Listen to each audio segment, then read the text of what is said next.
It's the summer of 1807. Napoleon Bonaparte, the man who basically owned half of Europe, decides to take a break. Fresh off his victory at Tilsit, he figures, hey, let's reward my top officers with a nice, relaxing rabbit hunt. No battles, no politics, just a good time. Standing in a sun-drenched French field, he probably felt invincible, even declaring something like, "Today, we conquer nature itself." His generals cheered, envisioning a day of sport followed by a grand feast. His chief of staff, a guy named Berthier, had everything perfectly arranged. Tables groaned under the weight of wine and pastries, muskets were polished and ready, and most importantly, hundreds upon hundreds of rabbits were waiting in wooden cages. The plan was simple. Open the cages. Let the hunt begin. What could possibly go wrong? At Napoleon's signal, the cage doors swung open, and this is where the story takes a hilarious turn. The rabbits didn't scatter. They didn't freeze in terror. Nope. They turned all at once, their little pink eyes locking onto the most powerful men in Europe. And then they charged. At first, it was just a few. Napoleon probably found it amusing, thinking, "Ah, bold little creatures." But then more came, and more. Soon, a furry, twitching tide of thousands of rabbits was hopping directly towards the emperor and his men. The soldiers' chuckles died in their throats as the ground itself seemed to move. This wasn't a hunt. It was an invasion. The rabbits swarmed everything.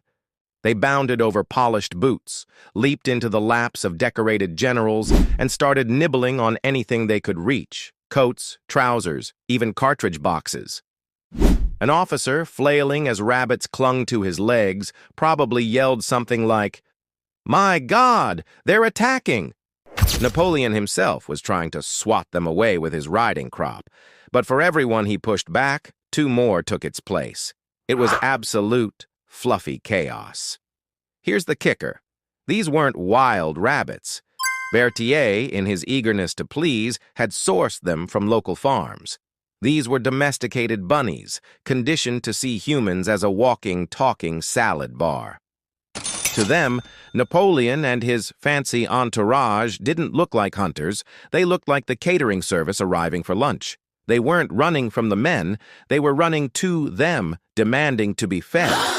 The Emperor of France, the man who had redrawn the map of Europe, was being completely overwhelmed by bunnies. Realizing the battle was lost, he yelled the one word no one expected to hear that day: "Retreat!"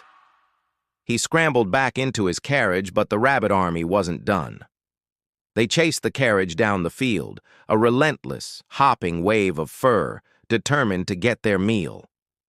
It was only when the carriage hit the main road that the rabbits finally gave up, left behind in a cloud of dust and the sound of suppressed laughter from Napoleon's officers. The great rabbit hunt was over before it even started. The conqueror of kingdoms sat there, brushing fur off his imperial coat, undoubtedly giving his chief of staff the most epic side-eye in history. Berthier, probably sweating bullets, tried to explain they were supposed to be docile. "Docile!" Napoleon might have muttered. "They nearly overthrew the empire." The story, of course, became an instant legend, whispered with amusement throughout the military camps. It's a fantastic reminder that no matter how powerful you are, history and a horde of hungry rabbits always has a sense of humor. What a story, right?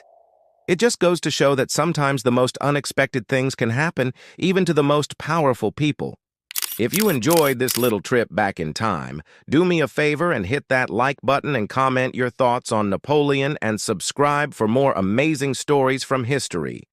I'll see you in the next one.